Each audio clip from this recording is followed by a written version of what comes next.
Hey everyone, welcome back to Jesse's Lane. Today's topic, I want to talk about some stocks, stock market, and the kind of what's going on in there. There's a lot of volatility here the last month.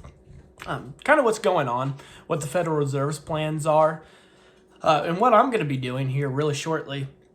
Because I feel like this week's going to be a good telling for what we're kind of going to see for the next really 6 months. I think we're going to have plenty of times to buy the dip, buy some stocks at a really good price. And I think it's going to be a little bit before we get some clarity about what's going to be happening and what I'm going to be doing right now. So first of all, I want to kind of just do a little backdrop of what happened, obviously, and what's going on right now. So first of all, we saw the Federal Reserve put interest rates all the way to zero. And started actually buying up bonds as well, 120 billion every month. Some into banks, some just to corporate, corporate America really, and it just provided liquidity to be in the markets. Just able to for companies to really invest again. Really, what keeps the economy going because obviously we shut down, and so this caused. Obviously quite a bit of inflation during the time because whenever you compress the economy down so much when things are shut down, obviously prices really go down to almost zero. So whenever you add money in there, it really does kind of bring prices back up because people are still still willing to spend money on certain items. And you're able to keep those businesses afloat that weren't really able to open up, like restaurants. That sort of thing. Dave & Buster's is another one, just right off the top of my head. But yeah, those sort of, those sort of companies that do that kind of, gatherings and that sort of thing. So just by doing this, we obviously, once they reopened, we started to see prices come back up, obviously. People had money in their hand, ready to get out again, obviously being in their home for a while. So you're obviously going to be seeing some workers coming back, hiring again, and you're also going to be competing for workers again. So, you may not get the exact same workers as what you had in the past. So by the time you train them, all that sort of stuff just takes a little bit of time. And, it just really affects businesses quite a bit. So I think that's really what we kind of saw throughout quite a bit of last year. And, we're still seeing a short workforce, 4 million less workers than what we were last year, whether they've retired, just kind of stayed out of the workforce. A lot of mothers, daycares have been closed, that sort of thing. Causing a lot of problems right now with supply chain issues, that sort of thing. So, and obviously we're just seeing prices skyrocket. And part of it really is because of the worker shortage. So basically now the Federal Reserve sees this as a big problem. They've pretty well got employment right where they want it. So the Federal Reserve does have two jobs that they talk about quite often is max employment, which they feel like they're getting pretty close because we do have a 3.9% unemployment rate right now.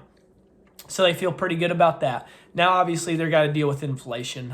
Everyone knows that that's getting out of control. We saw the last CPI data come out, 7% year over year, which is high. It's about the highest, I think, in 40 years, I believe, is what the last reading was said.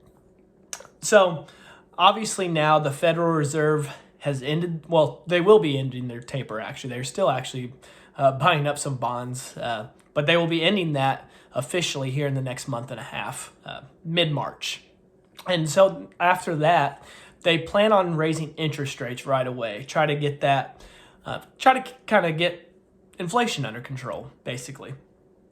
And this has got markets freaking out because obviously the Fed, from last year really they were talking about how interest rates weren't even going to be talked about raising until about the end of 2022, maybe even 2023, and we'll start to deal with it then. But obviously things have come back a lot quicker than what most people expected, whether it's the vaccine coming out a lot sooner than obviously anticipated.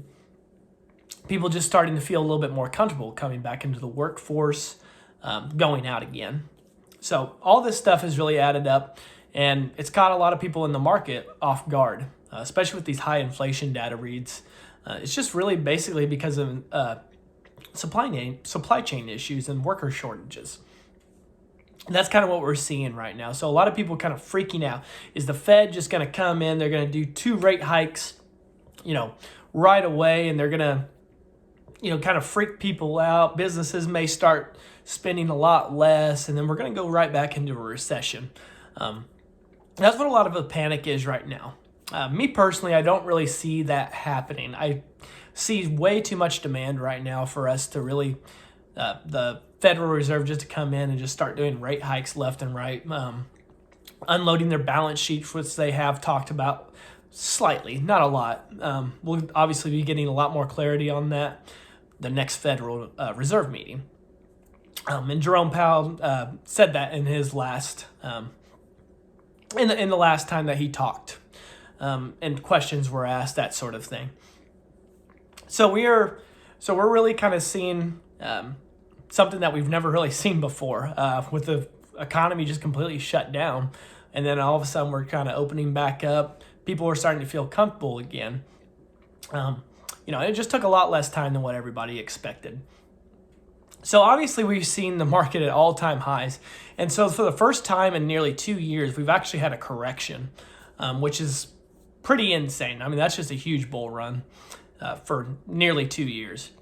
Now we have been hitting that correction territory, and this is kind of where I want to get into, where I see the Fed really just coming in to rate hikes, or to hike rates, to just really get it under control. I don't think they really want, obviously deflation. I mean, everybody knows we're pretty well going to be getting, this is pretty well the prices that they're going to be, whether it's housing, whether it's food prices, that sort of thing. I believe that this is kind of where we're going to be. Whenever you come in between Congress and the Federal Reserve printing off $9 trillion, I mean, I really just don't see prices really coming back down. We're already seeing workers getting paid a little bit more. That adds to inflation as well. So I see this kind of being our new prices that we're going to be seeing for quite a while at least. I don't see them going away anytime soon. Obviously, the housing it's just ridiculous how quickly houses are going right now, and the inventory is just so low. I just know builders can't build fast enough right now. And so that's the reason why I'm not really seeing a huge bubble that's going to pop. I also don't see the Federal Reserve just coming in, doing like 6-7 rate hikes all of a sudden and just kind of crashing the market. Stop spending completely between businesses, that sort of thing. Stop hiring, all that sort of thing. Layoffs, that would cause that kind of thing. So I don't think that they're going to be doing that kind of thing. I do, however, see about 3 rate hikes. And I don't really see this kind of panic in the market going away for about the next 6 months. And the reason why I think it's going to be for about the next 6 months, we're really not going to get a clear data on inflation, because I think that we're still going to be kind of in that high data. Because if you think about it, where we were last time this year, a lot of things were just finally starting to kind of open back up right now with the vaccine rollout. So that's kind of why I think that we're going to be, for about the next 6 months, be in a pretty,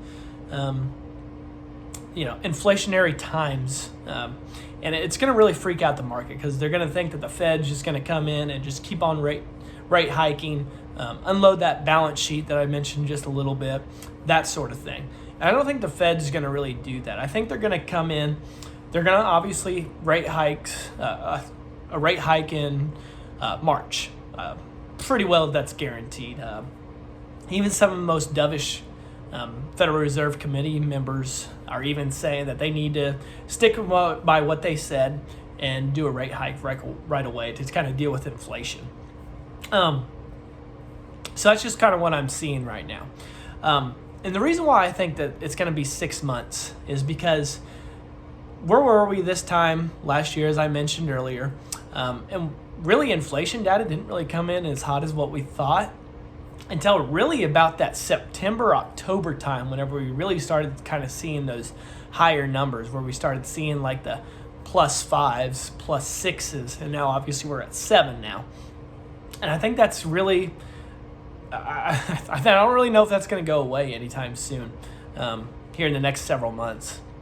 I think it's going to be a lot of panic, a lot of sell-offs. We're going to see a huge run, and it's just going to be another sell-off, kind of what we've been seeing here in the last month. I see this volatility really lasting all the way until we see an inflection point in the CPI data, basically, to where we're seeing, okay, the Federal Reserve's finally got some control of inflation now. And, they're going to be able to predict exactly what they're going to be doing from now on with inflation under control. And I think that's whenever we start to see that nice little bull run again. We could have a, several month bull market again. Now, obviously there could be some more catalysts coming up that really nobody sees, that sort of thing. But what I did, and what I'm going to be doing this week, so Friday, we saw that nice drop in the morning time in the market. Things were down big. I know some of my stocks were down like 6% at one point. So I did some buying actually on Friday. And what I bought was DraftKings. I mean, DraftKings dropped all the way down to about $18. Really, really cheap. I love that one long term. I think gambling for, sports gambling is just going to grow. More states are going to legalize it. And pretty soon, I think federally, it'll be legal, several years down the road probably. But I do believe that's going to be legalized. So I think that's one to keep your eye on for really long term.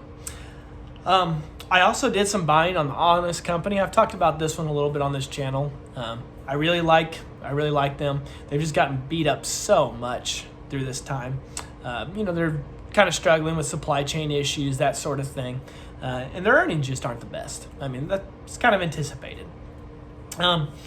So some more that I've actually bought Friday as well was Workhorse, and then Western Mortgage Asset Capital, or WMC. And then I also bought a little bit of Nikola. Now, I did only spend about 30% of my cash on hand that I had in my portfolio, and I bought it with that. So right now, like I said, I have about 70% cash right now. Now, obviously, I still held on to all those stocks for long term, but I'm talking about the cash that I had in my account, whether it's from dividends, just things that I put in there, all that sort of stuff. So, and I kind of see this good buying opportunities for the next 6 months. Now, I hope that we kind of have a nice little bull market come through, but I still believe that we're going to be bearish bull. We're going to see volatility a lot here in the next several months until we see that inflection point of inflation coming down.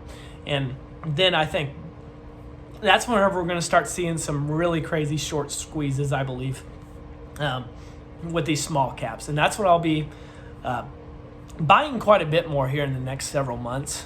So probably next quarter, I'll be buying a little bit more of those small caps because I expect that inflation data to start coming down. And then I'm hoping for a couple of short squeezes. So that's just kind of what I'm doing right now. I definitely will come back on here if things change. But yeah, that's kind of what I did this week. I will definitely be updating you more on the stock market, that sort of thing. But yeah, and I will definitely be bringing a video again on stocks, and then obviously gig work as well. Got some screenshots that I took the other day, that sort of thing. Be talking about them, what I declined, what I would take, that sort of thing. So I got a lot of good videos coming out here very, very shortly. Definitely be getting that technology up to date as well. Start showing you other screens and stuff like that, and me talking at the same time. Kind of help us keep on the same topic, show you exactly what I'm reading, that sort of thing. So, thanks again.